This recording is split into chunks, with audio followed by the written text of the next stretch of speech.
Hi guys, எனக்கு ஒரு அப்டேட்டோட தான் இந்த வீடியோவில் ஸ்டார்ட் பண்ணுறோம். இந்த வீடியோவில் சொல்லக்கூடிய கருத்துக்கள் எல்லாமே என்னோட தனிப்பட்ட கருத்துக்கள் தான். இதில் சில விஷயங்கள் ஏற்றுக்க முடியாமல் இருக்கும், சில பேருக்கு இந்த விஷயங்கள் ஏற்றுக்கூடியதாக இருக்கும். இது முழுக்க என்னோட கருத்து, நான் வெளிப்பட தன்மையாக சொல்கிறேன். ஓகேங்களா? போகலாம். என்ன ப்ராப்ளம் அப்படின்னு பார்த்தீங்கன்னா, சத்யபாமா சென்னையில் இருக்க மிக பிரபலமான கல்லூரிகளில் சத்யபாமா காலேஜ் ஒன்று. அந்த காலேஜில் படிக்கக்கூடிய ஒரு மாணவி என்ன பண்ணியிருக்காங்கன்னா, அந்த நிர்வாகம் கல்லூரி நிர்வாகத்து மேலே லோக்பாலில் போய் கமிட்டியில் போய் புகார் கொடுத்துருக்காங்க. என்ன புகார்? எதுவும் பிரச்சனையா? அவங்களுக்கு எதுவும் படிப்பில் எதுவும் பிரச்சனையா? படிக்க வேண்டிய இடத்துல ஏதாவது பிரச்சனைகள் இருக்கா அப்படின்னு கேட்டிங்கன்னா, அந்த மாதிரி பிரச்சனைகள் எதுவுமே கிடையாது. அவங்க நான் இங்கே படிக்கக்கூடிய பசங்க பொண்ணுங்களுக்கு இடையில் பாலின வேறுபாடு இருக்குது, எங்களுக்குள்ளே எந்த ஒரு கம்யூனிகேஷனுமே இல்லை, இதில் இந்த கல்லூரி ரொம்ப ஸ்ட்ரிக்டாக இருக்குது, இதனால் எங்களுக்கு படிப்பில் கவனம் செலுத்த முடியல அப்படின்னு சொல்லி அந்த பொண்ணு அந்த புகாரில் தெளிவுபடுத்தியிருக்கு. இதை விசாரித்து அந்த லோக்பால் கமிட்டி என்ன பண்ணியிருக்காங்கன்னா, இந்த புகார் முழுக்க உங்கள் கல்வி நிர்வாகத்தை சம்மந்தப்பட்டது, இதில் நாங்கள் தலையிட முடியாது, இது அந்த கல்வி நிர்வாகம் தான் பொறுப்புன்னு சொல்லி இந்த புகாரை அவங்க ஏற்றுக்கலை. இந்த கல்லூரி நிர்வாகம் என்ன பண்ணியிருக்காங்கன்னா, இதுக்கு முன்னாடி, அதாவது இந்த பொண்ணு மட்டும் முதல் புகார் கிடையாது, அங்கே படிக்கக்கூடிய பசங்க பொண்ணுங்க ஏற்கனவே பல முறை இந்த மாதிரி கம்ப்ளைண்ட் கொடுத்துருக்காங்க. ஆனால் அந்த புகார்களை வாபஸ் வாங்குறதுக்காக கல்லூரி நிர்வாக சைட்லேருந்து அழுத்தம் கொடுத்துருக்காங்க. பேரண்ட்ஸுக்கிட்ட சொல்லி அவங்க வாபஸ் வாங்க வச்சுருக்காங்க. இது முன்கூட்டி நடந்திருக்கு. ஆனால் இதையும் அப்படி தான் பண்ண பார்த்தாங்க. ஆனால் இது ஒரு நியூஸாக வெளிவர ஆரம்பிச்சிருச்சு. மக்கள் இதை பேச ஆரம்பிச்சனால அந்த கல்லூரி நிர்வாகம் எதுவுமே பண்ண முடியல. இப்போ அதுக்கான விசாரணை நடந்துகிட்ருக்கு. லோக்பால் கமிட்டி என்ன சொல்லிட்டாங்கன்னா, இது அந்த கல்லூரி நிர்வாகம் சம்மந்தப்பட்டதுன்னு சொல்லிட்டாங்க. அந்த கல்லூரி நிர்வாகம் இந்த புகார் எடுத்துக்கிட்டாங்களா அப்படிங்கிறத நம்ம போக பார்க்க போகிறோம். நம்ம படிக்கும்போது எப்படி ஒரே கிளாஸ் ரூமில் தனித்தனி டெஸ்க் அவங்க லைனில் இவங்களோட நம்ம பேசிக்குவோம், சில கட்டுப்பாடுகள் இருக்குது, நம்ம பேசிக்குவோம். கொஞ்சம் காலேஜுக்கு வரும்போது என்ன பண்ணாங்கன்னா, அவங்களுக்கு தனி கிளாஸ் ரூம், நமக்கு தனி கிளாஸ் ரூம் அப்படிங்கிறது தான் நம்ம படிக்கும்போது ஸ்ட்ரக்சராக இருந்துச்சு. மேனேஜ்மெண்ட் அதை தான் பண்ணிட்டு இருந்தாங்க. இப்போ காலம் மாற அவங்களுக்கு தனி கேம்பஸ், ஸ்கூலில் படிக்கக்கூடிய பசங்களுக்கு தனி கேம்பஸ், ஸ்கூலில் படிக்கக்கூடிய பெண்கள் அவங்களுக்கு பெண் குழந்தைகள் அவங்களுக்கு தனி கேம்பஸ், காலேஜ்லேயும் அப்படி தான். இப்போ பார்த்திங்கன்னா, ஒரே மாடியில் ஃபஸ்ட் ஃப்ளோரில் பசங்க இருக்காங்க, செகண்ட் ஃப்ளோரில் பொண்ணுங்க இருக்காங்கன்னா, ஃபஸ்ட் ஃப்ளோரில் பசங்க போகிறதுக்கு தனி வழிப்பாதை, செகண்ட் ஃப்ளோரில் பொண்ணுங்க போகிறதுக்கு தனி வழிப்பாதை. இந்த மாதிரி மேனேஜ்மெண்ட் லெவலில் அதிகப்படியான கட்டுப்பாடுகள் பசங்க பொண்ணுங்களுக்கு இடையில் கட்டுப்பாடுகள் அதிகமாக கொண்டு வந்திருக்காங்க. இது சில பேர் என்ன பண்ணுவாங்கன்னா, அவங்க படிப்பில் கவனம் செதறக்கூடாது அப்படின்னு சில நோக்கத்தோடு இருந்தாலும், அங்கே சேர்க்க வர பேரண்ட்ஸ் கிட்ட இது ஒரு முக்கியமாக அவங்கள்ட்ட வெளிப்படுத்துவாங்க. இந்த மாதிரி நாங்கள் பார்த்தீங்களா, பசங்களுக்கு தனியாக கவனம் செலுத்துவோம், பொண்ணுங்களுக்கு தனியாக கவனம் செலுத்துவோம், அவங்க கவனம் செலுத்தாமல் அந்த படிப்பை நாங்கள் முழுமையாக கவனம் செலுத்துறதுக்கான வேலையை தான் நாங்கள் பார்ப்போம். தனித்தனி மேனேஜ்மெண்ட் இருக்குது. பசங்களுக்கு பிரச்சனைனா அதுக்கு தனியாக மேனேஜ்மெண்ட் இருக்குது, பொண்ணுங்களுக்கு தனி மேனேஜ்மெண்ட் இருக்குது, தனித்தனி கேம்பஸ் இருக்குது, தனித்தனி பஸ் இருக்குது, எல்லாமே A to Z எல்லாமே தனித்தனியாக இருக்கும். ப்ரேயர் பண்ணும்போது கூட, நான் ஸ்கூல் படிக்கும்போது ப்ரேயர் பண்ணது கூட அவங்க தனியாக அங்கே நிற்பாங்க, நாங்கள் இங்கே நிற்போம். ஆனால் ஒரே கிளாஸில் உட்காந்துருக்கோம். அதெல்லாம் நான் படிக்கும்போதெல்லாம் இருந்துச்சு. நான் படித்தது கவர்மெண்ட் ஸ்கூலு, அங்கே இருக்க தான் செய்யும். மோஸ்ட்லி ப்ரைவேட் ஸ்கூலில் நான் படிக்கும் பொழுது தனித்தனி கிளாஸ் ரூம் தான் இருந்துச்சு. ஆனால் இப்போ உள்ள காலகட்டத்தில் என்ன ஆகி போச்சுன்னா, தனித்தனி கேம்பஸே கொண்டு வர ஆரம்பிச்சுட்டாங்க. இது படிப்பில் கவனம் மாறிடக்கூடாது, அவங்க சைடு எந்த ஒரு பிரச்சனையும் வந்துடக்கூடாது, முக்கியமாக பசங்களால் பொண்ணுங்களால் பசங்களுக்கு எந்த பிரச்சனையும் வரக்கூடாதுன்னு சொல்லி ஏகப்பட்ட ரூல்ஸ் அண்ட் ரெகுலேஷனை ஸ்கூல் கொண்டு வர ஆரம்பிச்சிட்டாங்க. இதில் மத ரீதியாக தனித்தனி ஸ்கூல்ஸ் இருக்குது, அது எல்லாருக்குமே தெரியும். முஸ்லீம்ஸ்க்கு தனியாக ஸ்கூல்ஸ் இருக்குது, கிறிஸ்டின் அவர்களுக்கு தனியாக ஸ்கூல்ஸ் இருக்குது. இந்த மாதிரி ஒவ்வொரு மதத்துக்கு தனித்தனியாக ஸ்கூல் கொண்டு வர ஆரம்பிச்சிட்டாங்க. அதில் ஏகப்பட்ட ரூல்ஸ் அண்ட் ரெகுலேஷன்ஸ் இருக்கும். அதெல்லாம் நம்ம அக்செப்டே பண்ண முடியாது, அந்தளவுக்கு இருக்கும். ஆனால் அந்த ரூல்ஸ்கள் ஏன் கொண்டு வராங்க மேனேஜ்மெண்ட் சைடு நம்ம கேட்டோம்னா என்ன சொல்லுவாங்க, நாங்கள் பசங்களோட படிப்பு தான் முக்கியம் நாங்கள் நினைக்கிறோம், அவங்க கவனம் எக்காரத்து கொண்டு சதிடக்கூடாது, அவங்க படிப்பில் எந்த தொந்தரவு வந்துடக்கூடாது, ஏன்னா பேரண்ட்ஸ் எங்களை நம்பி அனுப்புகிறாங்க அப்படின்னு சொல்லி மேனேஜ்மெண்ட் சொல்லுவாங்க.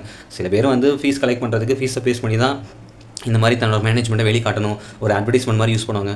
ஆனால் எல்லாருமே அப்படி பண்ணுறதில்ல, சில பேர். சரி, நம்ம வீடியோக்குள்ளே வரும். இங்கே என்ன ஆச்சுன்னு பார்த்தீங்கன்னா, அந்த பொண்ணு போய் லோக்பாலில் போய் கமிட்டியில் போய் புகார் கொடுத்துருக்காங்க அந்த காலேஜ் மேலே.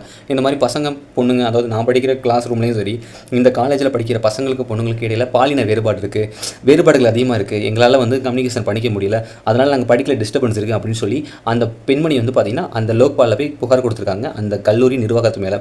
இந்த புகாரை வாங்கின அந்த லோக்பால் என்ன சொல்லியிருக்காங்கன்னா, இல்லை இது உங்கள் காலேஜ் சம்மந்தப்பட்ட நிர்வாகம் சம்மந்தப்பட்டது, மேனேஜ்மெண்ட் கண்ட்ரோல் தான், நல்லது கெட்டதுனால அவங்க தான் பார்த்துக்கணும், இதில் நாங்கள் தலையிட முடியும்னு சொல்லிட்டு அந்த புகார் நிராகரிச்சிட்டாங்க.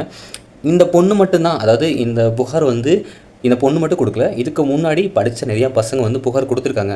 ஆனால் அந்த புகார் எல்லாருமே அந்த கல்லூரி நிர்வாகத்தால் அவங்க மிரட்டியிருப்பாங்க. இந்த மாதிரி புகாரை வாபஸ் வாங்கணும், இல்லை செமஸ்டர் எழுத முடியாது, ஹால் டிக்கெட் தரமாட்டேன், இந்த மாதிரி பிரச்சனை பண்ணிலாம் புகாரை வாபஸ் வாங்கியிருக்காங்க. இன்னும் ட்ரிக்ஸாக என்ன பண்ணியிருக்காங்கன்னா, அங்கே படித்து புகார் கொடுத்த பசங்களோட பேரண்ட்ஸ் கிட்ட கூப்பிட்டு வார்னிங் கொடுப்பாங்க. இந்த மாதிரி உங்கள் பையன் பண்ணிக்கிட்டு இருக்கான், இது சரியில்லை, இதை உடனே இந்த ஸ்டாப் பண்ண சொல்லுங்கன்னு சொல்லி அவங்க சைடு போயிட்டு கம்ப்ளைண்ட்டை வாபஸ் வாங்க சொல்லுவாங்க. இந்த மாதிரிலாம் நடந்திருக்கு. ஆனால் ஏன் இந்த பொண்ணு புகார் மட்டும் இவ்வளோ சீக்கிரம் வெளியே வருது அப்படின்னு பார்த்தீங்கன்னா, இது வந்து வெளியே லீக் ஆயிடுச்சு. மக்கள் இடத்துல இந்த மாதிரி புகார் வந்து மக்களுக்கு தெரிய ஆரம்பிச்சிருச்சு. இதனால் அந்த கல்லூரி நிர்வாகம் இதை வந்து தடை பண்ண முடியல. இதுக்கு வந்து கல்லூரி நிர்வாகம் சைடு எந்த ஒரு பதிலுமே கொடுக்கல.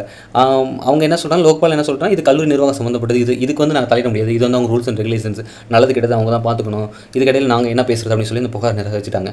இப்படி ஒரு கம்ப்ளைண்ட் அந்த பெண்மணி வந்து கொடுத்துருக்காங்க. சுய கட்டுப்பாடுங்கிற விஷயத்தில் கவனமாக இருந்துட்டாங்கன்னா பிரச்சனை இல்லை. ஆனால் அந்த சுய கட்டுப்பாடை சீர்குலைக்கிற மாதிரி இந்த சொசைட்டியில் ஏகப்பட்ட தப்பான விஷயங்கள் இருக்குது. 100% கெட்டது தான் இருக்குது. எங்கேயாவது 10% தான் மறைஞ்சிருக்குது நல்லதுங்கிற ஒரு விஷயம். அதாவது அந்த பொண்ணோட வாழ்க்கைக்கு என்ன தேவை, அந்த பையனோட வாழ்க்கைக்கு என்ன தேவை அப்படின்னு சொல்கிற. அதே மாதிரி இந்த பொண்ணுக்கு இப்போ நம்ம வீட்டில் ஒரு பொண்ணு இருந்துச்சுன்னா நம்ம அந்த பொண்ணுக்கு நம்ம வந்து ஸ்டடீஸ் கொடுக்குறதில்ல. எதுனா இந்த மாதிரி உனக்கு இந்த ஏஜில் இந்த மாதிரி ஒரு உணர்வுகள் வரும், இது வந்து ஜஸ்ட் அந்த ஏஜில் வர்றது தான், இதை நீ கடந்து போகணும் அப்படின்னு சொல்லி அவங்க மேலே தோள் மேலே கை போட்டு ஃப்ரெண்ட்லியாக அவங்களுக்கு வரக்கூடிய பிரச்சனைகளை கேட்டு அதுக்கான சொல்யூஷன் எந்த பேரண்ட்ஸுமே சொல்கிறதில்ல. இது ஓப்பனாக நடக்கிறதான். எக்ஸாம்பிள் சொல்ல போனால் விச்சிட்டியில் நீயா நான் சொல்லலாம் நீங்கள் பார்த்தீங்கன்னா அவ்வளோ கொடுமையாக இருக்கும். பொண்ணுங்களாம் பேசுகிறத கேட்டால் பயமாக இருக்குது.